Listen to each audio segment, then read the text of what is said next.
Hello little champs of class 10। তো আজকে আমাদের এই বোটানিকা সিরিজের যে ভিডিও সিরিজ লেকচার সিরিজ তার ফার্স্ট ক্লাস। তো ফার্স্ট ক্লাস আমাদের ফার্স্ট চ্যাপ্টার দিয়ে স্টার্ট হবে। তা আজকে আমাদের যে ফার্স্ট চ্যাপ্টার সেটা রয়েছে হচ্ছে জীবজগতের নিয়ন্ত্রণ ও সমন্বয়, মানে control and coordination in living organism. এখানে আমরা কি পড়বো, যে আমাদের যে টোটাল লিভিং সিস্টেমটা চলছে, টোটাল যে বায়োডাইভার্সিটির ব্যাপারটা, এইখানে কিভাবে এক একটা জীবের সাথে এক একটা জীব সমন্বয় সাধন করে বাস করছে এটা পড়বো। উদ্ভিদের বিভিন্ন ধরনের প্রতিক্রিয়া, বিভিন্ন ধরনের আমরা দেখছি কি কি পড়বো, পরের স্লাইডে আমরা সেটা দেখছি। তো আমরা নেক্সট স্লাইডে চলে যাই। তো আমাদের আজকে চ্যাপ্টার হচ্ছে জীবজগতের নিয়ন্ত্রণ ও সমন্বয়, আর উপভাবমূল মানে সাবটপিক যেটা, সেটা হচ্ছে উদ্ভিদের সংবেদনশীলতা এবং সাড়া প্রদান। এইখানে আমরা ফার্স্ট যে টপিকটা জানবো, মানে যেইটার বিষয় আমরা পড়বো, সেটা হচ্ছে পরিবেশের পরিবর্তন শনাক্তকরণ, মানে পরিবেশে যে বিভিন্ন ধরনের চেঞ্জ গুলো হয় সেগুলোর ডিটেকশন এবং উদ্ভিদের সাড়া প্রদান পদ্ধতি, মানে উদ্ভিদ সেই ডিটেকশন করার পরে কিভাবে সাড়া দিচ্ছে সেইটা নিয়ে আজকে আমাদের বিষয়। তা আজকে টার্গেট কি, মানে আমরা আজকে কি কি পড়তে চলেছি, কি কি জানতে চলেছি। ফার্স্টে আমরা পড়বো হচ্ছে সংবেদনশীলতা, মানে সংবেদনশীলতা কি। পরিবেশের পরিবর্তন শনাক্তকরণ, মানে পরিবেশে কি কিভাবে পরিবর্তন হয় সেগুলোকে ডিটেক্ট করা, আইডেন্টিফাই করা। তারপরে হচ্ছে উদ্ভিদের সাড়া প্রদান, মানে উদ্ভিদ সেইগুলো ডিটেক্ট করার পর কিভাবে সাড়া দিচ্ছে সেইটা। তারপর আমরা দেখবো উদ্ভিদের উদ্দীপনায় বিভিন্নভাবে সাড়া দান, মানে বিভিন্ন রকম উদ্দীপনা উদ্ভিদের মধ্যে প্রোভাইড করছে এবং সেইটা কিভাবে তার মানে সেটার পরে সাড়া দিচ্ছে সেইটা। আর লাস্টে আমরা পড়বো হচ্ছে উদ্ভিদের চলন, উদ্ভিদ বিভিন্ন রকম ভাবে চলন ঘটায়, সেই সমস্ত চলনগুলো আমরা পড়বো। তো প্রথমে আমরা কি জানবো, প্রথমে আমরা জানবো হচ্ছে সংবেদনশীলতা। তো সংবেদনশীলতা কি, সংবেদনশীলতার ইংলিশ টার্ম হচ্ছে সেন্সিটিভিটি। ধর তোকে তোর একটা কোনো বন্ধু টাচ করলো, তুই তো সেটা আইডেন্টিফাই করতে পারবি যে আমাকে কেউ টাচ করেছে এবং তার পরিপ্রেক্ষিতে তুই সাড়া দিতে পারবি, আই মিন রেসপন্স করতে পারবি। তাইলে গাছেরও তাই, গাছকে যদি কোনো রকম একটা কেউ টাচ করে, যেমন ধর লজ্জাবতী গাছ, লজ্জাবতী গাছের পাতায় তুই টাচ করার সাথে সাথে পাতাটা গুটিয়ে যাবে, তার মানে কি ও সেই স্পর্শটাকে ডিটেক্ট করতে পারলো এবং সেই ডিটেকশনের পরে সে সেটার পরিপ্রেক্ষিতে রেসপন্স করলো। কিভাবে রেসপন্স করলো, না পাতাটা গুটিয়ে গেল, এইভাবে তার রেসপন্সটা হলো। তো এটা হচ্ছে সংবেদনশীলতা। আমরা ফার্স্ট যে সংবেদনশীলতার এক্সাম্পল সেটা আমরা কি জানলাম, সেটা আমরা জানলাম হচ্ছে যে লজ্জাবতী গাছ, লজ্জাবতী গাছের মধ্যে কিভাবে কি সাড়া প্রদান হচ্ছে। এইবার আমরা তাহলে এক্সাম্পলটা কি দেখলাম, যে না লজ্জাবতী গাছের এক্সাম্পল দেখলাম।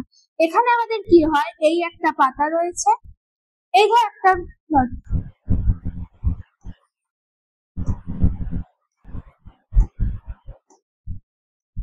একটা পাতা রয়েছে, এখানে কোন রকম একটা স্পর্শ গেল, একটা কোনোভাবে টাচ হলো। তো টাচ হওয়ার পর কি হবে, এই যে গাছটা, এই গাছের যে পাতাটা সামনেতে এরকম ভাবে মুড়িয়ে যাবে,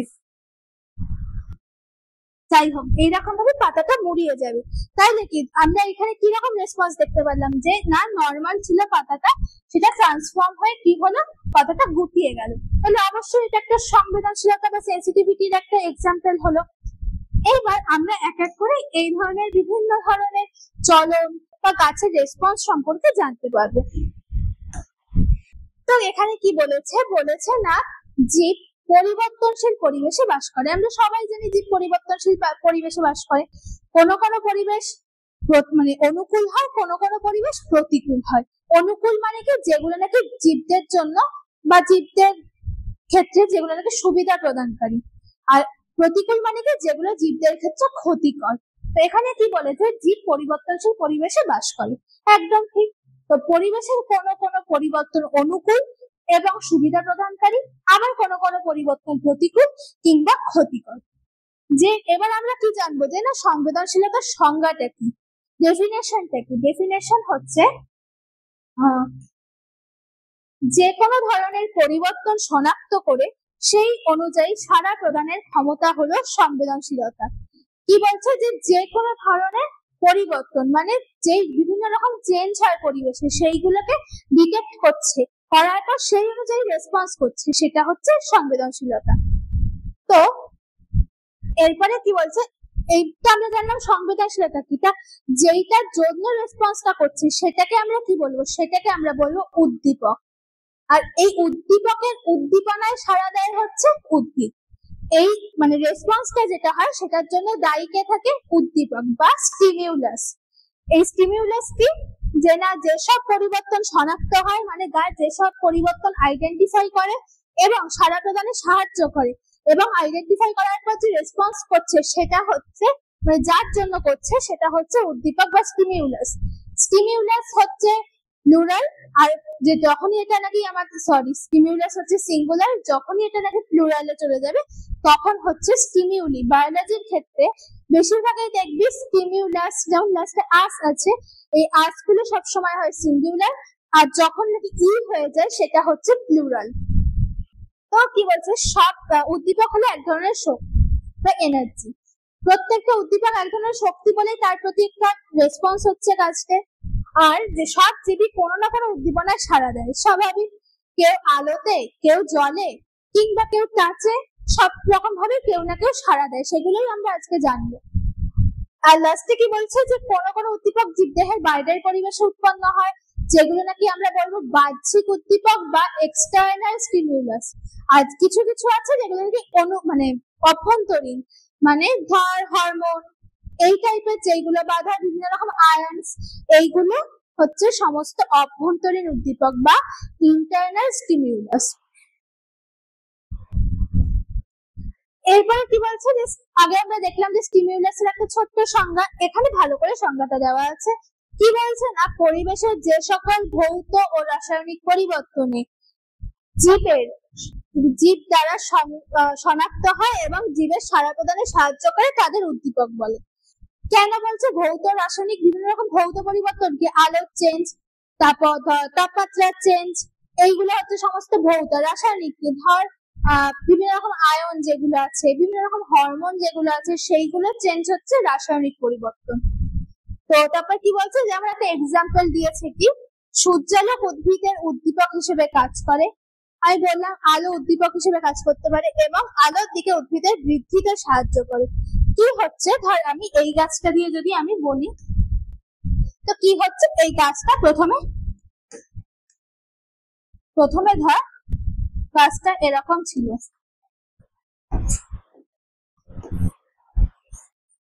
গাছটা একদম সোজা সোজা ছিল, আর এইটা ধর এরকম একটা ঘর।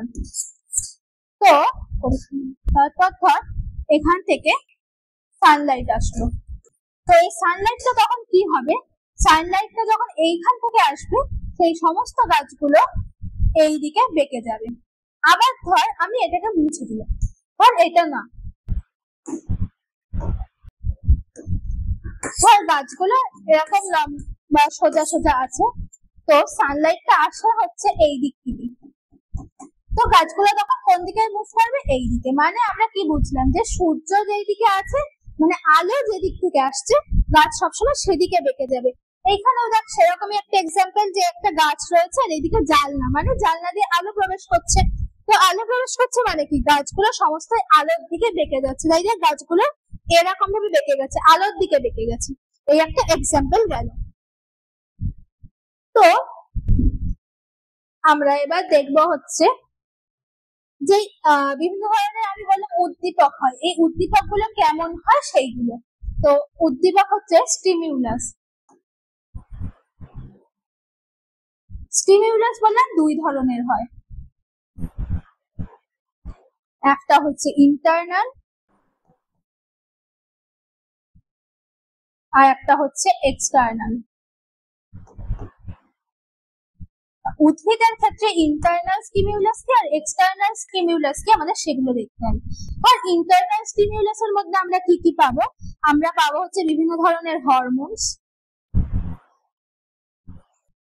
আমরা পাবো হচ্ছে বিভিন্ন ধরনের আয়নস, এইগুলো। আর এক্সটার্নাল স্টিমিউলাসের মধ্যে আমরা কি পাবো? এক্সটার্নাল স্টিমিউলাসের মধ্যে আমরা পাবো হচ্ছে লাইট, আমরা পাবো হচ্ছে ওয়াটার, এছাড়াও আমরা যেটা পাবো ধর সিলেবাসের মধ্যে যেগুলো আছে তাতে রয়েছে টেম্পারেচার এটসেট্রা।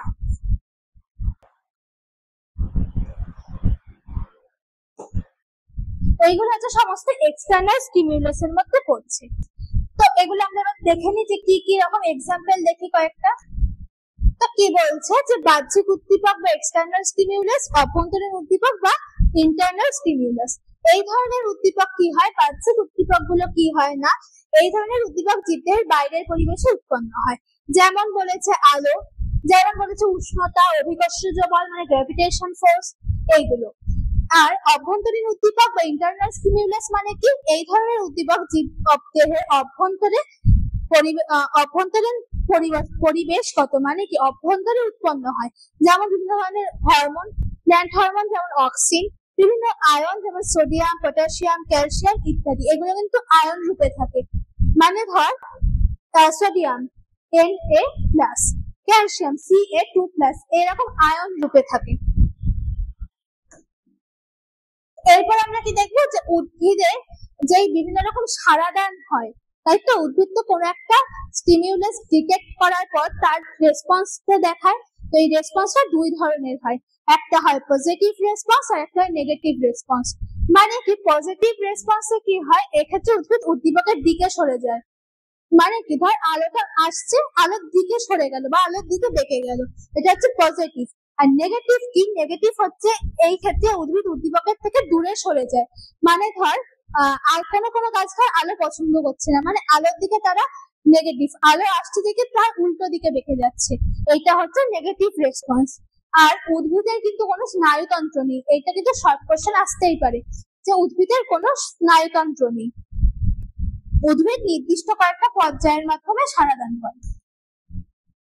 তো গাছ কোন একটা উদ্দীপনাকে শনাক্ত করার পর তাতে যে সাড়া দেবে সেটা কিছু কিছু মানে পদ্ধতির মধ্য দিয়ে আসে। প্রথমে কি হয়, প্রথমে গাছ বা উদ্ভিদ সেই উদ্দীপনাটাকে শনাক্ত করছে। তাহলে আমাদের প্রথম দেখবো আমরা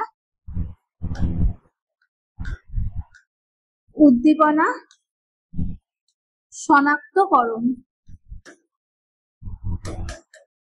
উদ্দীপনা কিসের দ্বারা শনাক্ত হলো না, উদ্দীপনা কোনো একটা সেল মানে কোষ, টিস্যু বা কলা সেগুলো দ্বারা শনাক্ত হলো। শনাক্ত হওয়ার পর সেটা কি হবে না সমগ্র উদ্ভিদ দেহে যেখান থেকে তারা সাড়া প্রদান করবে সেইখানে পরিবহন হলো, তাইলে উদ্দীপনার পরিবহন।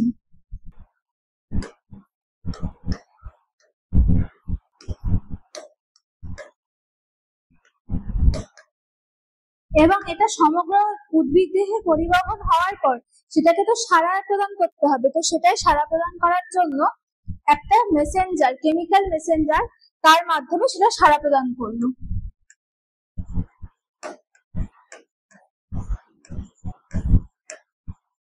এইভাবে একটা উদ্ভিদ কোনো একটা উদ্দীপনাকে শনাক্ত করার পর আস্তে আস্তে সেটার প্রতি সাড়া প্রদান করে। তো দেখো এখানে বলেছে উদ্দীপনা উপলব্ধিকরণ। প্রথমে তাইলে উদ্দীপনাটাকে শনাক্ত করলো এবং উপলব্ধিকরণ করলো। তাতে কি হলো, বলছে উদ্ভিদের বিভিন্ন সেল বা টিস্যু বা রঞ্জক পদার্থ উদ্দীপক হিসেবে উদ্দীপনা গ্রহণের কাজ করে। তারপরে সেই উদ্দীপনাটাকে সমগ্র দেহে পরিবহন হয়। উদ্দীপনা গৃহীত হওয়ার পর বিভিন্ন ধারাবাহিক বিক্রিয়ার মাধ্যমে ইহা সিগন্যালে পরিবর্তিত হয় এবং সাড়া প্রদানকারী অঙ্গে পরিবাহিত হয়। কেমিক্যাল মেসেঞ্জারের মাধ্যমে উদ্দীপনার পরিবহন ঘটে এবং শেষে কি হবে, শেষে সেইটার সাড়াটা প্রদান করবে যে সেখানে না নির্দিষ্ট সিগন্যাল সাড়া প্রদানকারী কোষে পৌঁছালে সেখানে বৃদ্ধির মাধ্যমে বা রসস্ফীতির মাধ্যমে সেটা সাড়া প্রদান করছে। এইভাবে একটা গাছ উদ্দীপনাকে ডিটেক্ট করার পরে রেসপন্স করে। তো চলন বা মুভমেন্ট, এইটার মানে কি, নির্দিষ্ট একটা জায়গায় স্থির থাকলাম, স্থির থেকে কোনো অঙ্গ প্রত্যঙ্গ সঞ্চালন করলাম, এটা হচ্ছে চলন। আর গমনটা কি, গমন মানে আমি নির্দিষ্ট জায়গায় স্থির থাকলাম না, একটা জায়গা থেকে অন্য জায়গায় গেলাম, এই হচ্ছে মেইন ডিফারেন্স। ধর কোনো একটা জায়গায় কোনো একটা গাছ ওখানে কি হয় যে না শাখা প্রশাখা বিস্তার করে বা কোনো রকম পরিবর্তন দেখায়, যেটার থেকে আমরা বুঝবো না একটা চলন হচ্ছে। কিন্তু একটা প্রাণী এক জায়গায় রয়েছে, সেখান থেকে আরেকটা জায়গায় যাচ্ছে, সেইটা হচ্ছে গমন। এটা হচ্ছে মেইন ডিফারেন্স।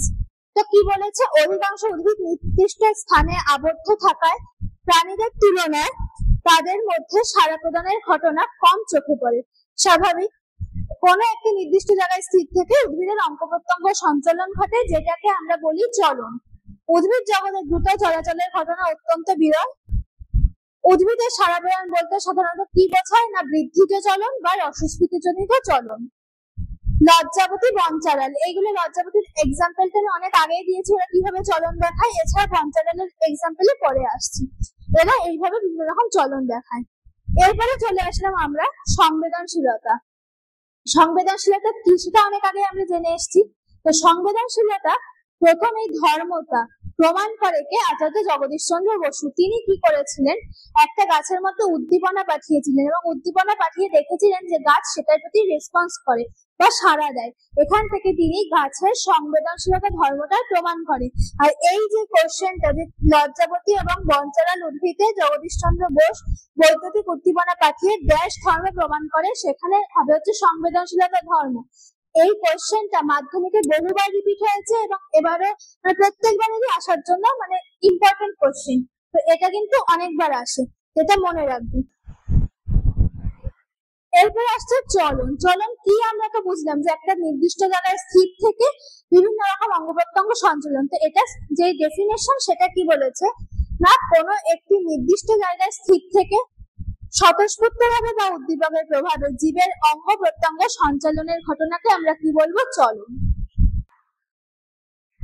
তো আমরা এবার দেখে নেব হচ্ছে চলনের যে ক্লাসিফিকেশন সেটা। তো চলন বা মুভমেন্ট,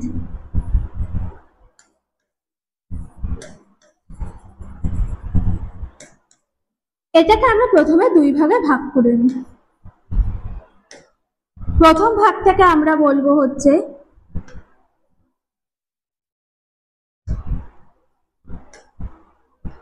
সামগ্রিক চলন এবং পরের ভাগটাকে আমরা বলবো বক্র চলন। এই সামগ্রিক চলনকে আবার আমরা দুই ভাগে ভাগ করলাম। প্রথম ভাগটাকে আমরা বললাম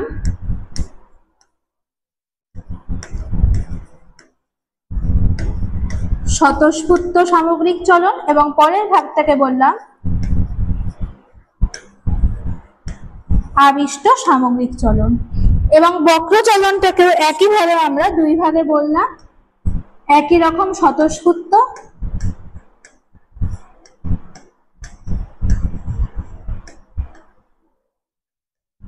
এবং আবিষ্ট।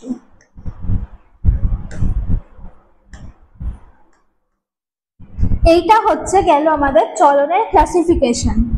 এইবার আমরা কয়েকটা ইম্পর্টেন্ট জিনিস জেনে নিই, যেগুলো নাকি আমাদের পুরো বাকি যে যতটা পড়বো ততটার মধ্যে এগুলো আমাদের প্রতিটা কথায় কথায় আসবে। তো আমরা এবার সেগুলোতে চলে আসি। আমরা একে একে দেখতে পাবো লাইট, এটা উদ্দীপনা হিসেবে কাজ করছে। দেখতে পাবো টেম্পারেচার উদ্দীপনা হিসেবে কাজ করছে। ওয়াটার, তারপর ধর কেমিক্যাল,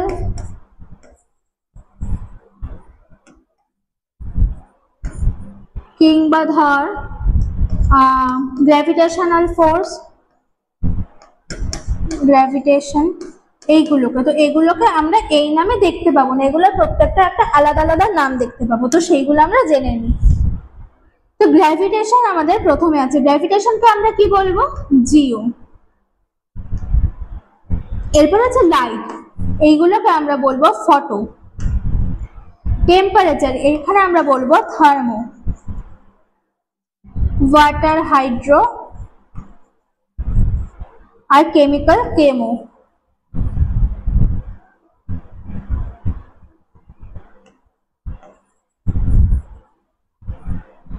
এই হচ্ছে মোট 5 রকম আমরা দেখতে পাবো। এছাড়াও আরো আছে স্পর্শজনিত আছে, এবার এই কটাকে এরকম জিও ফটো, এরপরে টপিক, ট্যাকটিক এইভাবে বসিয়ে বসিয়ে আমরা দেখতে পাবো। তো এই হচ্ছে আমাদের এই চ্যাপ্টারটা। এরপরে যেগুলো পড়তে চাচ্ছি তার একটা ছোট্ট মানে ব্রিফলি লিখে দিলাম। তো আমরা পরের স্লাইডে চলে আসি। এখানে আমরা কি দেখতে পাচ্ছি, প্রথম যে চলনের ক্লাসিফিকেশনটা দেখলাম যে সামগ্রিক চলন বা মুভমেন্ট অফ লোকোমোশন। এটার মানেটা কি বলছে, সামগ্রিক চলন মানে কি, কোন একটা উদ্ভিদ বা উদ্ভিদ অংশে এক স্থান থেকে অন্য স্থানে স্থানান্তরিত হওয়া। তাহলে এখানে দেখ এক্সাম্পলে কি বলেছে, ব্রায়োফাইটা আর টেরিডোফাইটা এক ধরনের, এগুলো হচ্ছে দুই ধরনের উদ্ভিদ গোষ্ঠী। এদের কি হয়, এদের পুং গ্যামেট ফ্ল্যাজেলা যুক্ত হয়। এর ফলে ওই ফ্ল্যাজেলাটা কি, ওদের গমনাঙ্গ, তো এই ফ্ল্যাজেলাটা গমন করে একটা স্ত্রী গ্যামেট যে সেখানে স্থানান্তরিত হয়। এইটা হচ্ছে এই মুভমেন্ট অফ লোকোমোশন বা সামগ্রিক চলনের একটা এক্সাম্পল। তো এরপরে আসছে এই ধরনের চলন আবার দুই প্রকার। আমি বললাম হতে পারে স্বতঃস্ফূর্ত, হতে পারে আবিষ্ট। তো স্বতঃস্ফূর্ত যে চলনটা, এটা আমাদের আউট অফ সিলেবাস, তাও আমি অল্প করে বলে দেবো। আর পরেরটা আবিষ্ট মানে প্যারাটনিক বা ইনডিউসড, আর এটা হচ্ছে অটোনমিক বা স্পন্টেনিয়াস। তো কি বলছে, এবার স্বতঃস্ফূর্তটা সিলেবাসে নেই, তাও অল্প করে বলা যে এটা বাহ্যিক উদ্দীপকের সাহায্য ছাড়াই স্বতঃস্ফূর্ত ভাবে ঘটে। এখানে বিভিন্ন ধরনের এক্সাম্পল দেখতে পাবি তোরা, যেমন সাইক্লোসিস দেখতে পাবি, সিলিয়ারি মুভমেন্ট দেখতে পাবি। তো কি হয়, এখানে প্রথমেই আমরা আসছি সিলিয়ারি মুভমেন্টে। এখানে কি হয় না, ক্লামাইডোমোনাস, ভলভক্স এই ধরনের যেই জীবগুলো, এদের এই যে দেখ এখানে সিলিয়া রয়েছে, এই সিলিয়ার সাহায্যে এরা গমন করে। এইটা হচ্ছে এখানে মুভমেন্ট হচ্ছে, তো এটা হচ্ছে সিলিয়ারি মুভমেন্ট। এই দেখ এই হচ্ছে একটা সিলিয়া, এই একটা সিলিয়া, এগুলো হচ্ছে সব সিলিয়া, এইগুলোর সাহায্যে এরা মুভ করতে পারে। আবার তো সাইক্লোসিস যদি দেখিস, হ্যাঁ সাইক্লোসিস যদি দেখিস, কোষের প্রোটোপ্লাজমের চলন। এই হচ্ছে একটা কোষ, এইটা হচ্ছে তার সাইটোপ্লাজম। এই সাইটোপ্লাজম এইখানে কি হয়, চলাচল করতে পারে। সাইটোপ্লাজমের চলাচল করাকে আমরা সাইক্লোসিস বলি, যেটা নাকি একটা সামগ্রিক চলনের উদাহরণ, স্বতঃস্ফূর্ত সামগ্রিক চলনের উদাহরণ। এরপরে আমরা চলে আসব আবিষ্ট সামগ্রিক চলন বা প্যারাটনিক বা ইনডিউসড মুভমেন্ট অফ লোকোমোশন। এটা আমাদের সিলেবাসে রয়েছে এবং ডিটেলসেই রয়েছে। বলছে উদ্দীপক বা স্টিমিউলাসের দ্বারা সংগঠিত হয়। ওটা যেমন স্বতঃস্ফূর্ত ভাবে হচ্ছিল, এটা কিন্তু উদ্দীপকের দ্বারা সংগঠিত হচ্ছে। তো ডেফিনেশনটা কি, বহিস্থ কোনো উদ্দীপকের প্রভাবে উদ্ভিদের কোনো অংশের সামগ্রিক চলনকে বলে ট্যাকটিক চলন। এই যে এই ট্যাকটিক চলনটা কি আবিষ্ট চলনের মধ্যে পড়ে। এই ট্যাকটিক চলন বিভিন্ন প্রকার হতে পারে, যেমন ধর ফটোট্যাকটিক, কেমোট্যাকটিক, থার্মোট্যাকটিক, যেই রকম আমি আগে বললাম বিভিন্ন নাম দেবো বিভিন্ন ধরনের উদ্দীপককে, সেই রকম ভাবে তারপরে ট্যাকটিক বসাবো এবং সেই এক্সাম্পলটা আমরা জানবো। তো ট্যাকটিক চলন কি অলওয়েজ ইউনিডাইরেকশনাল হবে। ইউনিডাইরেকশনাল মানে কি একমুখী। তো আমরা এবার আস্তে আস্তে ফটোট্যাকটিক, কেমোট্যাকটিক ওইগুলোতে চলে আসি। তো প্রথমে আমাদের আছে ফটোট্যাকটিক মুভমেন্ট। এটা তার মানে আমরা কি বুঝছি, আলোর প্রভাবে হওয়া এক প্রকার ট্যাকটিক মুভমেন্ট। কি বলেছে, একমুখী আলোক উদ্দীপকের প্রভাবে উদ্ভিদ বা কোনো উদ্ভিদ অংশের সামগ্রিক চলনকে বলে ফটোট্যাকটিক চলন। যেমন ধর ফটোট্যাকটিক এক্সাম্পল হচ্ছে কোন ধরনের ক্লামাইডোমোনাস বা ভলভক্স, এইগুলোই কোনো আলোর উৎস পেল এবং আলোক উৎসের দিকে চলে গেল, সেইগুলো হচ্ছে ফটোট্যাকটিক এক্সাম্পল, ফটোট্যাকটিক চলনের এক্সাম্পল। সেটা আমি পরে আসছি। তো দেখ বলেছে কি যে পজিটিভ ফটোট্যাকটিক চলন বা পজিটিভ ফটোট্যাক্সিস, এটা দুই ধরনের হয়। ট্যাকটিক চলনের মধ্যে আমরা বিভিন্ন রকম দেখছি যে ফটোট্যাকটিক, কেমোট্যাকটিক, আবার এগুলোর মধ্যে আছে পজিটিভ, নেগেটিভ। পজিটিভ মানে কি অনুকূল, নেগেটিভ মানে কি প্রতিকূল। মানে যদি সেই উদ্দীপনার দিকে সরে যায় তাহলে পজিটিভ, যদি বিপরীত দিকে সরে যায় তাহলে নেগেটিভ। এইবার এখানে দেখ আমরা একটা এক্সাম্পল দেখতে পাচ্ছি, এটা হচ্ছে একটা এইদিকে নেগেটিভ ফটোট্যাক্সিস হচ্ছে, এদিকে পজিটিভ ফটোট্যাক্সিস হচ্ছে। এইবার তোরা বলতে পারিস একটাই জীবের মধ্যে কি দুই ধরনের ফটোট্যাকটিক চলন দেখা যেতে পারে? পারে। এটাই তার এক্সাম্পল, যে যখন ধর এই ক্লামাইডোমোনাসটা সূর্যের মানে উৎস, কোন একটা লাইট সোর্স পাচ্ছে, সেটা পজিটিভ ফটোট্যাক্সিস দেখাচ্ছে।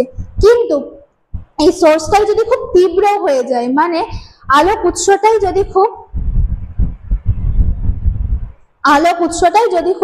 তীব্র হয়ে যায়, তখন আবার কি হয় না, তার বিপরীত দিকে সরে যায়। এইটা হচ্ছে নেগেটিভ ফটোট্যাক্সিসের উদাহরণ। তা আমরা দেখে নিই কি বলেছে। বলেছে এক্ষেত্রে একমুখী আলোক উদ্দীপকের উৎসের দিকে উদ্ভিদ বা উদ্ভিদ অংশের সামগ্রিক চলন সংঘটিত হয়, কারণ এটা পজিটিভ ফটোটেক্সিস। বলছে ক্লামাইডোমোনাস, ভলভক্স ইত্যাদি শৈবাল এবং ইউলোট্রিক্স, ক্ল্যাডোফোরা ইত্যাদি শৈবালের জুস্পোরের চলন হচ্ছে এই ধরনের চলনের এক্সাম্পল। তারপর আমরা চলে আসি পজিটিভ ফটোটেক্সিসের অপর একটা এক্সাম্পল হচ্ছে ইউগ্লিনা। কি হয় যে আলোর উপস্থিতিতে এরা আলোর দিকে গমন করছে এবং কোষে ক্লোরোপ্লাস্টের উপস্থিত থাকার জন্য এরা সালোক সংশ্লেষ প্রক্রিয়া নিজেদের খাদ্য নিজেরা তৈরি করছে। এই ক্ষেত্রে তারা ফটো অটোট্রফ, কিন্তু যখনই নাকি তারা সূর্যালোক পাচ্ছে না তখন তারা স্যাপ্রোফাইটের মতো আচরণ করছে। এইটা হচ্ছে এটা মানে এই ইউগ্লিনার ক্ষেত্রে এইটা প্রযোজ্য। আমরা এবার দেখে নিচ্ছি হচ্ছে নেগেটিভ ফটোটেক্সিস। আমি বললাম ক্লামাইডোমোনাস যেই যখন নাকি তারা তীব্র আলোর দিকে যায় তখন তারা সেই তার বিপরীতে সরতে শুরু করে, মানে তীব্র আলোর সোর্স যখন থাকে তখন তাদের মধ্যে নেগেটিভ ফটোটেক্সিস দেখা যায়। এখানে সেম জিনিসই লেখা আছে। তো এরপরে আমরা চলে আসছি কেমোট্যাকটিক চলন। তো কেমোট্যাকটিক চলন কিন্তু আমাদের সিলেবাসের মধ্যে নেই, তাও আমি তোদের বলে দিই। ধর আমি এইটা চলে আসি, এখানে ধর অ্যান্থেরিডিয়াম আছে যেখানে নাকি পুং গ্যামেট উৎপন্ন হয়। কি হয় যে পুং গ্যামেট উৎপন্ন হওয়ার পর এই আর্কিগোনিয়াম বা স্ত্রী জননাঙ্গ যেটা, সেইখানে এক প্রকার জৈব রাসায়নিক পদার্থের আকর্ষণে সেই পুং গ্যামেটটা এখানে চলে আসে। তাই নাকি পুং গ্যামেটটার একটা চলন ঘটছে। কেন চলনটা হচ্ছে না এই জৈব রাসায়নিক পদার্থের উপস্থিতির জন্য। তো এইটাই হচ্ছে কেমোট্যাকটিক চলনের একটা এক্সাম্পল, এটা আমাদের সিলেবাসে নেই এই কেমোট্যাকটিক চলন।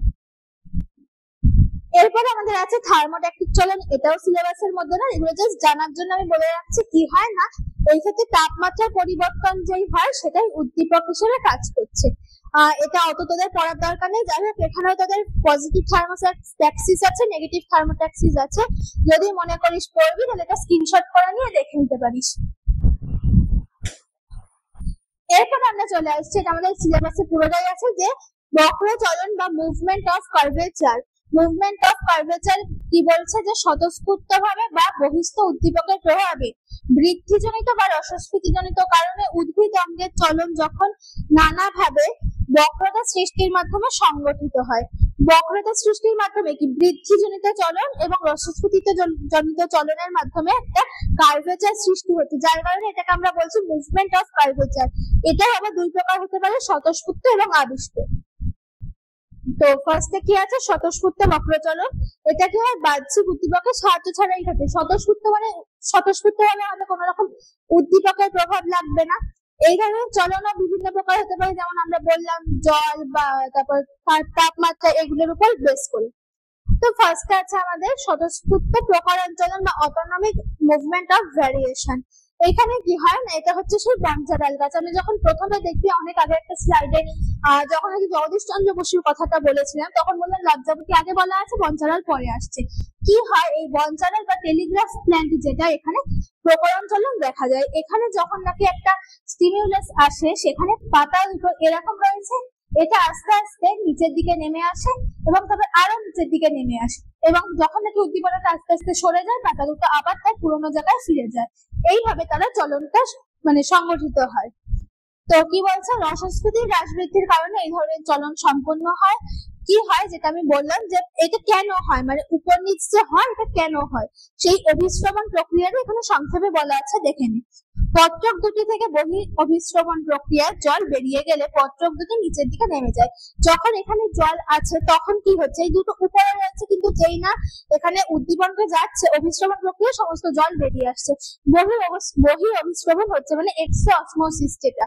তো নেমে আসার পরে কি হচ্ছে এই পাতা দুটো জল যেহেতু চলে যাচ্ছে এই পাতাগুলো নিচের দিকে ঝুলে পড়ছে এবং অন্ত অভিশ্রবণ প্রক্রিয়ায় জল প্রবেশ করলে পত্রক দুটো উপরের দিকে উঠে যায়। যখন উদ্দীপনটা সরে গেল তখন আবার অন্ত অভিশ্রবণ বা এন্ডো অসমোসিস প্রক্রিয়ায় জলটা প্রবেশ করলো এবং সেই পাতা দুটো আবার নিচের জায়গায় ফিরে গেল। এই হচ্ছে প্রক্রিয়াটা। এরপরে কি বলেছে বৃদ্ধিজ কারণে স্বতঃস্ফূর্ত বা অটোনমিক স্বতঃস্ফূর্ত বক্রচলন বা autonomic movement of curvature due to growth. মানে কি বলছে যে বৃদ্ধির কারণে কিভাবে এই চলনটা সংঘটিত হচ্ছে। এই গাছটা তোরা দেখতে পাচ্ছিস এইটা হচ্ছে একটা লতানো উদ্ভিদ এবং এটা হচ্ছে একটা অবলম্বন। এখানে কি হচ্ছে এই আকর্ষণ বা টেন্ড্রিল যেটা, সেটা উদ্ভিদের মানে এই চলনটা দেখবি এরকম একটা অবলম্বন থাকে, তাতে পেঁচিয়ে পেঁচিয়ে ওঠে। এই চলনটাই হচ্ছে ডিউ টু গ্রোথ, যেটা বক্রচলন দেখায়। তো আমরা ওইটাই বললাম, যেমন আকর্ষ দিয়ে এখানেও দেখ, এইখানে কি বলছে, ফার্ন জাতীয় উদ্ভিদ, সাইকাস ইত্যাদি অপরিণত পাতা খোলার সময় এই ধরনের চলন দেখা যায়। গুটি আছে, যখন নাকি এটা পরিণত হয় ওই পাতাগুলো সোজা হয়ে যায়। এটাই হচ্ছে বৃদ্ধিজ কারণে স্বতঃস্ফূর্ত বক্রচলন। এরপর আমরা চলে আসছি আবিষ্ট বক্রচলন। আবিষ্ট বক্রচলন কি বলছে, উদ্দীপক বা স্টিমুলাসের দ্বারা সংঘটিত হয়, স্বতঃস্ফূর্ত নিজের মতো হয়, আর এটা উদ্দীপকের প্রভাব লাগে। এটা আবার দুই প্রকার হতে পারে। প্রথমটা হচ্ছে দিক নির্ণীত চলন বা ট্রপিক মুভমেন্ট বা ট্রাপিজম। এখানে কি হয়, উদ্ভিদ অঙ্গের বৃদ্ধিজনিত আবিষ্ট বক্রচলন এটা। এখানে একমুখী গতিপথ অনুযায়ী এই চলন সংগঠিত হয়, মানে যেদিকে সোর্স শুধু সেই দিকেই বেঁকে যায়, তাই এটা ইউনিডাইরেকশনাল বা একমুখী। তারপরে কি আছে, উদ্ভিদের বিভিন্ন অঙ্গের অসম বৃদ্ধির কারণে, মানে কি, ধর এক্সাম্পল বা একটা ছোট্ট করে বুঝিয়ে দিই। এরকম একটা গাছ রয়েছে, এবার এইরকম একটা গাছ রয়েছে এবং এইখান দিয়ে যে সান মানে সেই সোর্সটা হচ্ছে এইটা। এবার এখান থেকে যদি এটা ফটোট্রপিক চলন হয়, মানে এটা আলোক উদ্দীপনায় সাড়া দেয়, সেই ক্ষেত্রে কি হবে, যে এই গাছটা আস্তে আস্তে সানের দিকে বেঁকে যাবে, মানে সোর্সের দিকে বেঁকে যাবে। তো তখন কি হবে, গাছটা এরকম দেখতে হয়ে যাবে, তাই তো। এইদিকে সোর্সের দিকে বেঁকে যাচ্ছে, কিন্তু যেটা নাকি সানের দিকে নেই, মানে সোর্সের দিকে যেটা নেই, সেই জায়গাটা তো মানে কার্ভেচারটা দেখাবে না। তো সেই ক্ষেত্রে কি হবে, যে এই দিকটা অসম বৃদ্ধি হবে, মানে আস্তে আস্তে সূর্যের দিকে বেঁকে যাবে এবং বৃদ্ধিটা তাহলে বেশি হবে। কোন একটা জিনিস সোজা থাকার থেকে বেঁকা হলে দেখবি জিনিসটার যে দৈর্ঘ্য বা বৃদ্ধিটা বেড়ে যায়, মানে দৈর্ঘ্যটা বেড়ে যায়। তো সেই ক্ষেত্রে সূর্যের দিকে অসম বৃদ্ধি হয়। এইটা কি বলছে, যে না, উদ্ভিদ অঙ্গের চলন উদ্দীপকের অভিমুখে বা উদ্দীপক থেকে দূরে হতে পারে, মানে কখনো পজিটিভ কখনো নেগেটিভ হতে পারে। এই হচ্ছে ট্রপিক চলন, এটা আমি ফটোট্রপিক দিয়ে বললাম। এবার আস্তে আস্তে বিভিন্ন ধরনের অন্যান্য ট্রপিক চলন আমরা দেখব। তো প্রথমে কি বলছে, যে এগুলো কি কি ধরনের আমাদের সিলেবাসে রয়েছে। প্রথমে রয়েছে ফটোট্রপিক মুভমেন্ট বা আলোকবৃত্তিজ চলন, তারপরে আছে হাইড্রোট্রপিক মুভমেন্ট বা জলবৃত্তিজ চলন, এবং লাস্টে আছে জিওট্রপিক মুভমেন্ট বা অভিকর্ষজ বৃত্তিজ চলন। তো এগুলো কি আমরা আস্তে আস্তে দেখে নিই। এবার প্রথমে রয়েছে ফটোট্রপিক মুভমেন্ট। দেখ, আমি এক্ষুনি বললাম যে একটা আলো উৎস রয়েছে বা একটা গাছ রয়েছে, আলোক উৎসের দিকে গাছটা বেঁকে যাওয়া, এটা হচ্ছে ফটোট্রপিজম। কি বলছে, উদ্ভিদ অঙ্গের বৃদ্ধিজনিত এই আবিষ্ট বক্রচলন আলোক উদ্দীপকের একমুখী গতিপথ অনুযায়ী সংগঠিত হয়। আর আমরা আরেকটা জিনিস জেনে নিই এখান থেকে, যে ফটো বা হেলিও কিন্তু সেম জিনিস, মানে phototropic movement equal to heliotropic movement. আর এই হেলিওট্রপিক মুভমেন্টকে দেখানোর জন্যই আমরা একটা যন্ত্রের নাম পাবো, মানে এইখানে আমরা একটা যন্ত্রের নাম পেয়ে গেছি, যেটার নাম হচ্ছে হেলিওট্রপিক চেম্বার, যেটার মাধ্যমে কি বোঝা যায় না ফটোট্রপিজম বা হেলিওট্রপিজম হচ্ছে কিনা। এই হচ্ছে সেই হেলিওট্রপিক চেম্বার। এই দেখ, ফটোট্রপিজম প্রদর্শনের জন্য অ্যাপারেটাস ব্যবহার করা হয়, সেটার নামই হচ্ছে হেলিওট্রপিক চেম্বার। এরপরে চলে আসি যে পজিটিভ ফটোট্রপিজম এবং নেগেটিভ ফটোট্রপিজম কি কি। প্রতিকূল এবং অনুকূল। অনুকূলে কি হয়, যে না, এক্ষেত্রে উদ্ভিদ অঙ্গ আলোক উৎসের দিকে বৃদ্ধি পায়, এবং প্রতিকূল আলোকবর্তিত চলনে কি হয়, উদ্ভিদ অঙ্গে মানে উদ্ভিদ অঙ্গ আছে সেটা আলোর বিপরীত দিকে বৃদ্ধি পায়। ধর উদ্ভিদের যে শাখা প্রশাখা, সেখানে দেখা যাচ্ছে কি অনুকূল আলোকবৃত্তিত চলন, মানে পজিটিভ ফটোট্রপিজম, আর যেটা নাকি উদ্ভিদের মূল, সেখানে দেখা যাচ্ছে কি নেগেটিভ ফটোট্রপিজম, সেটা আলোর বিপরীত দিকে বৃদ্ধি পাচ্ছে। এইবার আমরা চলে আসি তিনজনের অবদান সম্পর্কে জানি। বলছে 1880 খ্রিস্টাব্দে চার্লস ডারউইন এবং তার পুত্র ফ্রান্সিস দেখান যে ঘাসের চারা আলোক উৎসের দিকে বৃদ্ধি পাচ্ছে। 1913 সালে ডেনমার্কের বিজ্ঞানী পিটার বয়সন জেনসেন দেখান যে কাণ্ডের শীর্ষভাগে এক ধরনের জৈব রাসায়নিক পদার্থ উৎপন্ন হয়, যার কারণে কাণ্ডের এই বেঁকে যাওয়া সংগঠিত হয়। তাই তো বলছে কি যে একটা কোনো ঘাসের চারা রয়েছে, তো সেটা আলোর দিকে যাচ্ছে। এবার তারা তো তখন ভাবলো যে না শুধু আলোটাই তার জন্য দায়ী, কিন্তু পরে এই পিটার বয়সেন জনসন কি করে যে না ওখানে উনি প্রমাণ করেন ওই ঘাসের যে অগ্রভাগ সেখানে এক ধরনের কোনো ধরনের রাসায়নিক আছে যার জন্য সেই ঘাসটা এইভাবে বেঁকে যাচ্ছে। তো এখানে আমরা এখানে তিনজনের ছবি দেখতে পাচ্ছি। ইনি হচ্ছেন চার্লস ডারউইন, ইনি হচ্ছে তার ছেলে ফ্রান্সিস ডারউইন এবং ইনি হচ্ছেন পিটার বয়সেন জেনসেন। এইবার সেই যে ওই পিটার বয়সেন জেনসেন যে প্রমাণ করে মানে দেখেছিলেন একটা কোনো জৈব রাসায়নিক পদার্থ রয়েছে, তো সেটা আমরা এখন জানতে পেরে গেছি যে সেটার নাম হচ্ছে ফটোট্রপিন। মানে সেই রাসায়নিক যেটা সেটার নাম ফটোট্রপিন, যেটা নাকি এক প্রকার প্রোটিন। তো এটা কি হয় না আলো গ্রাহক হিসেবে কাজ করে এবং কি বলছে যে ফটোট্রপিন যেই দিকে আলো উৎস থাকে সেই দিকে এই ফটোট্রপিন যেই প্রোটিনটা সেটা বেশি কার্যকারী হয় এবং অক্সিন হরমোনকে কম আলোক মানে কম যেই দিকে আলো থাকে মানে একদিকে সোর্স অপর দিকে তো সোর্স নেই, সেই দিকে অক্সিনটা বেশি কার্যকরী হয়, এই অক্সিন হরমোন সেদিকে বেশি কার্যকরী হয়। বলছে কাণ্ডের কম আলোকপ্রাপ্ত দিকের কোষগুলি আকারে বড় ও দ্রুত হয় এবং বিভাজিত হয়, ফলে কাণ্ড আলোক উৎসের দিকে বেঁকে যায়। মূলের ক্ষেত্রে ঠিক এই বিপরীত ঘটনা ঘটে, কারণ মূল হচ্ছে নেগেটিভ ফটোট্রপিজম দেখায়। এই দেখ এখানে একটা ছবি দিয়ে বলে দিচ্ছি তোদের মেন ব্যাপারটা কি হয়। এই হচ্ছে একটা গাছ, এইদিকে রয়েছে হচ্ছে আলোক সোর্স। এবার যেদিকে আমরা দেখলাম যে ফটোট্রপিন বেশি থাকে কোন দিকে, যেখানে আলোক সোর্স যেটা সেটা যেদিকে থাকে। তো কি হয় এই যে এই অংশটা এখানে আলো এসে পড়ছে, মানে এটা আলোক সোর্সের দিকে থাকার অংশটা, এখানে এই ফটোট্রপিন প্রোটিনটা বেশি কার্যকারী হয়। আর এই যে দিকটা এই দিকটা হচ্ছে তার অপোজিট দিক, এখানে কি হয় ফটোট্রপিন কম কার্যকরী হয়। আর ফটোট্রপিন কম কার্যকারী হয় মানে কি ওখানে অক্সিন পরিবাহিত হয়। তো এর পরের যে ছবিটা দেখ এখানে এই দিকে হচ্ছে আলোক সোর্স, এখানে তো তাহলে কি ফটোট্রপিন ছিল, তো এইখানে হচ্ছে কম আলোকপ্রাপ্ত দিকে অক্সিন পরিবাহিত হয়, যেদিকে কম আলো থাকে মানে সোর্সের বিপরীত দিকে অক্সিনের পরিমাণ বেশি থাকে, এগুলো সব অক্সিনের পরিমাণ বেশি আছে। এবং এইখানে আবার আলো যাচ্ছে, আলো রেডিয়েশন যে গেল এখানে কি হচ্ছে আলো যেদিকে মানে রাস্তা সেদিকে বেঁকে যাচ্ছে, তাইলে এই কম অক্সিন যেই দিকে রয়েছে সেই দিকে আলো গাছের অংশটা বেঁকে যাচ্ছে, কাণ্ডটা সেদিকে বেঁকে যাচ্ছে এবং বেশি অক্সিনটা যেখানে রয়েছে সেই দিক থেকে বেঁকে যাচ্ছে। তাহলে দেখ অক্সিন যেদিকে বেশি মানে আলোক সোর্সটা যেদিকে নেই সেই দিকে কিন্তু বৃদ্ধিটা বেশি হচ্ছে, কারণ গাছটা এইভাবে বেঁকছে না, গাছটা এইভাবে বেঁকছে। তো এইভাবে বেঁকছে মানে কি এইখানের কোষগুলোর বৃদ্ধি বেশি হচ্ছে আর এইখানে তো ছোট হচ্ছে, তাই না? এটা এরকম ছিল আর সেটা এখন এরকম হয়ে গেছে, মানে বৃদ্ধিটা কমে গেছে, কিন্তু এটা এরকম ছিল এখন এরকম হয়ে গেছে, মানে বৃদ্ধিটা বেশি হয়েছে। তাইলে বেশি অক্সিজেন যেদিকে থাকবে সেদিকে গাছের বৃদ্ধি বেশি হবে। এবং পরে যখন আমরা উদ্ভিদ হরমোনের চ্যাপ্টারটা পড়বো তখন এই বিষয়টা দেখবি আবার আসবে যে অক্সিজেনের কারণে গাছের বৃদ্ধিটা বেশি হয়। এরপরে আমরা এই ফটোট্রপিজমের আর একটা এক্সাম্পল দেখে নিয়েছি। দেখ এখানে গাছটা এমন ভাবে আছে অক্সিজেন সমভাবে বন্টিত, কারণ সূর্যটা উপর দিক থেকে আসছে সমগ্র গাছটার মধ্যেই পড়ছে এবং এইখানে দেখ আলোক উৎসটা ওইখান থেকে আসছে, তাহলে গাছের একটা নির্দিষ্ট দিকে পড়ছে, সেই কারণে গাছটা বেঁকে যাচ্ছে বা একটা কার্ভ সৃষ্টি হচ্ছে। এরপর আমরা চলে আসি হাইড্রোট্রপিজম মানে জলের কারণে ঘটা ট্রপিক মুভমেন্ট। বলছে উদ্ভিদ অঙ্গের বৃদ্ধিজনিত কারণ এটা আমরা জানি কি না, জল এখানে উদ্দীপক হিসেবে কাজ করছে এবং একমুখী গতিপথে সংগঠিত হচ্ছে। এখানেও তাই পজিটিভ আর নেগেটিভ।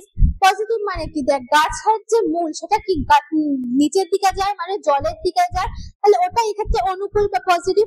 এবং কাণ্ড তো জলের দিকে যায় না, কাণ্ড তো উপর দিকে আসে, এই ক্ষেত্রে এটা নেগেটিভ। খুব সহজ জিনিস, এইগুলো একদম নর্মাল বোঝার জিনিস। তো কি বলছে যে না এখানে উদ্ভিদ অঙ্গ জলের উৎসের দিকে বৃদ্ধি দেখায় আর এখানে বিপরীত দিকে বৃদ্ধি দেখায়। আবার এই মূলের কথা যে বললাম আমরা সবাই শ্বাসমূল জানি, শ্বাসমূল কি হয় গাছের উপরের দিকে উঠে যায়, মানে মাটির যেই লেভেলটা উপরের দিকে উঠে, সেই ক্ষেত্রে কিন্তু এটা নেগেটিভ হাইড্রোট্রপিজম। এখানে দেখ কি হয়েছে একটা মটর গাছের চারা লাগিয়েছে, এই মটর গাছের চারা যেটা সেটা এখানে লাগানোর পরে এইখানে জলের একটা সোর্স রেখেছে, যেটা হচ্ছে ওয়াটার সোর্স। এই ওয়াটার সোর্সটাই কি হচ্ছে না, এর যে মূলটা সেটা আস্তে আস্তে দেখ এইদিকে বেঁকে যাচ্ছে। তার মানে কি এটা কি দেখাচ্ছে, পজিটিভ হাইড্রোট্রপিজম। এইটাই এখানে বলেছে, এছাড়া কিছুই না। তোরা দেখলেই বুঝতে পারবি যে চারা গাছটা সোজা না এসে জলের দিকে বেঁকে গেল।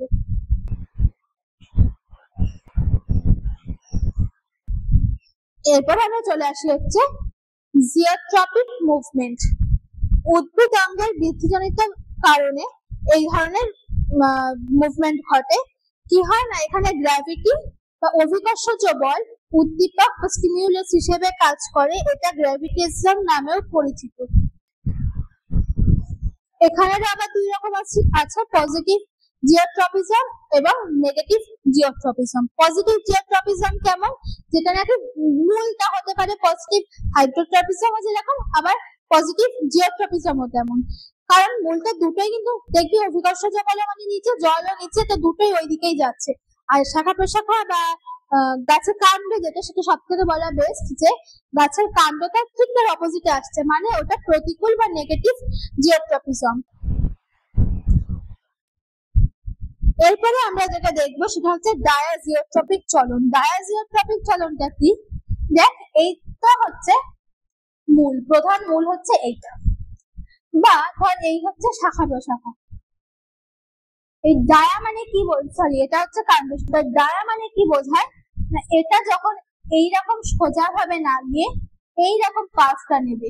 দেখ এই যে প্রধান মূলের থেকে এই যে মূলগুলো বেরিয়ে আছে, এইগুলো কিন্তু এগুলোর সাথে সমানে যায়নি, এগুলো কিন্তু একটা কোণ করে গেছে, মানে একটা অ্যাঙ্গেল করে গেছে। এই ব্যাপারটাকে আমরা বলবো ডায়া, বা এটা যেহেতু জিওট্রপিজম তাই এটা ডায়া জিওট্রপিজম।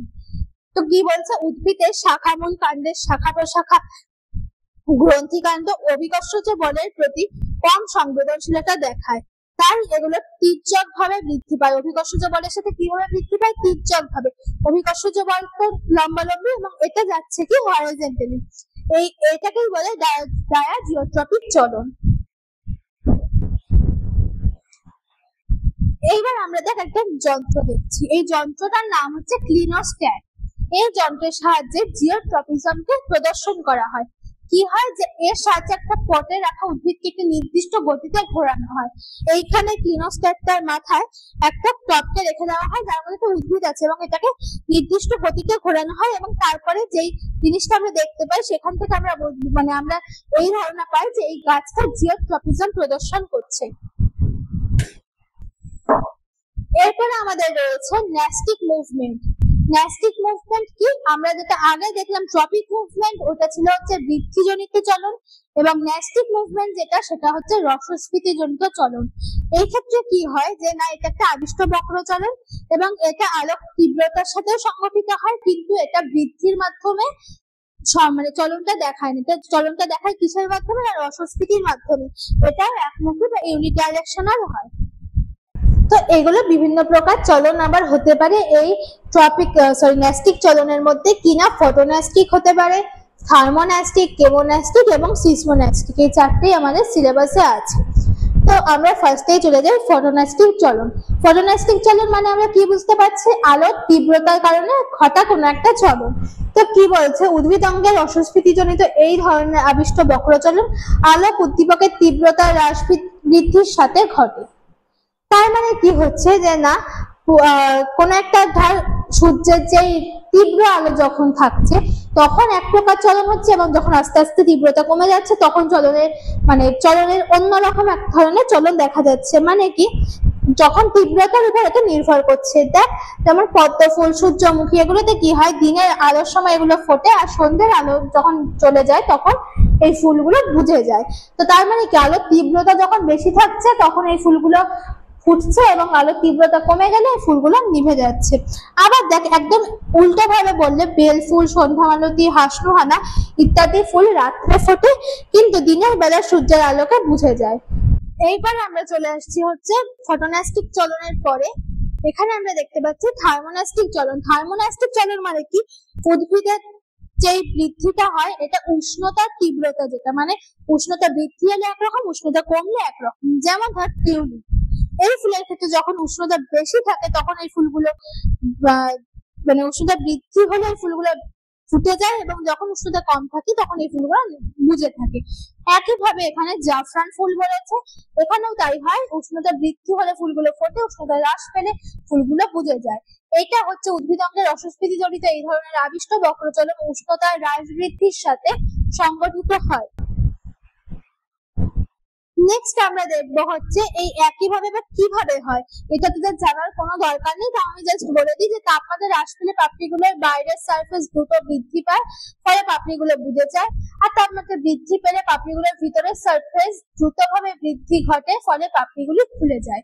এই হচ্ছে মানে ব্যাপার, কিন্তু এটা আমাদের জানার কোনো দরকার নেই, সিলেবাসে নেই, এটা আমি এক্সট্রা একটা বললাম। তো নেক্সট আমরা চলে আসি হচ্ছে কেমোনাস্টিক চলন। কেমোনাস্টিক চলন মানে আমরা দেখেই বুঝতে পারছি সূর্য শিশির ডায়নিয়া, এখানে কি হয়, এরা পতঙ্গগুলোকে ধরে, এবার তেমনি সময় পাপড়ি খোলা থাকে, যেই না পতঙ্গ আসে মানে কেমিক্যাল মেসেঞ্জার হিসেবে কিছু আসে, তখনই এগুলো বুঝে যায়, এবং এটা পতঙ্গ খুব এক ধরনের উদ্ভিদ। কি বলছে যে উদ্ভিদঙ্গের রসস্ফীতিজনিত এই ধরনের আবিষ্ট বক্রচলন রাসায়নিক পদার্থের তীব্রতার হ্রাস বৃদ্ধি দ্বারা সংগঠিত হয়। সূর্য শিশির মানে সানডিউ বা ড্রসেরা বা এই যে জার্নিয়া বা ভেনাস ফ্লাইক্র্যাব, এগুলোই কি হয়, এই ধরনের পতঙ্গভুক উদ্ভিদে এই ধরনের চলন দেখা যায়। এগুলোই কি হয় না, এদের পাতার প্রান্তভাগে উপস্থিত দীর্ঘ রোম, এই দেখ এখানে দীর্ঘ রোম, এই যে দীর্ঘ রোম, এইগুলো কি করে পতঙ্গের দেহের প্রোটিনের যেই না সংস্পর্শে আসে, সাথে সাথে প্রোটিন কি এক ধরনের কেমিক্যাল, এই ক্ষেত্রে এক ধরনের কেমিক্যাল হিসেবে কাজ করছে, তো এটা যেই না সংস্পর্শে আসে পতঙ্গের দিকে ডেকে যায় এবং পতঙ্গটাকে ধরে নেয়। এইভাবে এরা মানে নিজেদের খাদ্যটা এইভাবে জোগাড় হয় এবং এর মাধ্যমে এরা কেমোনাস্টিক চলনকে দেখায়। তো নেক্সট আমরা চলে আসি সিজমোনাস্টিক চলন। সিজমা মানে হচ্ছে স্পর্শ, এটার যে এক্সাম্পল এটা আমি বহুত আগে দিয়ে নিয়েছি, সেটা হচ্ছে লজ্জাবতী গাছ। লজ্জাবতী গাছের কি হয়, যেই না তুই হাত দিচ্ছিস গাছটা গুটিয়ে যাচ্ছে, এইটাই হচ্ছে দেখ উদ্দীপনা স্পর্শ। উদ্দীপনা মানে স্পর্শ, কোনো উদ্দীপনা সেটা প্রয়োগের আগে লম্বা থাকছে এবং প্রয়োগের পরে ওটা আস্তে আস্তে গুটিয়ে যাচ্ছে, এইটাই হচ্ছে সিজমোনাস্টিক চলন। এই সিজমোটা মানে স্পর্শটা হতে পারে কম্পন, হতে পারে বায়ু প্রবাহ, জলবিন্দু ইত্যাদি তীব্রতা দ্বারা এটা নিয়ন্ত্রিত হচ্ছে। এখানে দেখ বলেছে লজ্জাবতী মানে টাচ মি নট প্ল্যান্ট বা মাইমোসা পুডিকা, এই ধরনের প্ল্যান্টে এটা দেখা যায়। তো এখানে কি হয়, এটা একটা ইম্পর্টেন্ট কোশ্চেন এবং মানে এটা দিতেও পারে। তো এই ক্ষেত্রে সিজমোনাস্টিক চলনের লজ্জাবতী গাছের ক্ষেত্রে কি হচ্ছে আমি আগে ডিটেলসে বলি। দেখ এই হচ্ছে আমরা দেখছি, এটা হচ্ছে লজ্জাবতী গাছ। এখানে একটা পাতাকে আমরা ডিটেলসে দেখেছি, এখানে এই পাতাগুলো সমস্তই হচ্ছে বাইপিনেট বা দ্বিপক্ষীয় প্রকৃতির পাতা। এখানে কি হয় দেখ, পাতাটাকে বড় করে দেখালে আমরা দেখতে পাচ্ছি অগ্রভাগটা, যে অগ্রভাগে একটা স্ফীত অংশ রয়েছে, যেটাকে আমরা পালভিনাস বলবো। এই পালভিনাসের নিচের দিকেই থাকে হচ্ছে মোটর সেল বা মোটর কোষ, যেখানে কি হয় না পটাশিয়াম আয়ন রূপে উপস্থিত থাকে, মানে K+ রূপে পটাশিয়াম থাকে। তো যখন নাকি কোনো একটা স্পর্শ উদ্দীপনা রূপে ওখানে মানে ওখানে দেখলো যে ওরা একটু ডিটেক্ট করতে পারলো যে ওখানে স্পর্শ হয়েছে, তখন কি হয় না ওই পটাশিয়াম আয়ন গুলো বেরিয়ে আসে এবং তার সাথে সাথে জল কোষান্তর রন্ধ্র দিয়ে বেরিয়ে আসে, এবং যখন নাকি উদ্দীপনাটা সরে যায় মানে স্পর্শ সরে যায়, তখন পুনরায় K+ আয়ন প্রবেশ করে, একই সাথে ওই কোষান্তর রন্ধ্র দিয়ে জল পুনরায় প্রবেশ করলো, এর ফলে পাতাটা আবার আগের অবস্থায় ফিরে গেল। এবার পাতাটা কেন নুয়ে পড়ছে, তাই না, কেন উপরের দিকে মানে অন্যভাবে চলনটা হতে পারতো, নুয়ে পড়ছে কেন, কারণ উপরের দিকের যে কোষগুলো সেখানে পুরো প্রাচীরযুক্ত প্যারেনকাইমা কোষ থাকে এবং নিচের অংশে কি থাকে, পাতলা প্রাচীরযুক্ত প্যারেনকাইমা কোষ।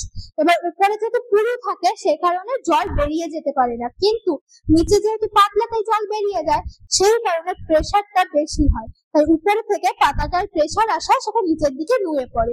এই হচ্ছে টোটাল মানে ব্যাখ্যাটা যে কেন লজ্জাবতী পাতাটা নিচের দিকে নেমে যায়।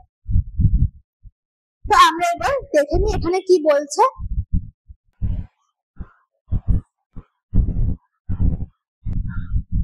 তো এখানে বলেছে যে পাতার স্পর্শ করলে এক প্রকার রাসায়নিক নির্গত হয়, ভাস্কুলার বান্ডিল দ্বারা পরিবাহিত হয়, পালভিনাসে পৌঁছায়।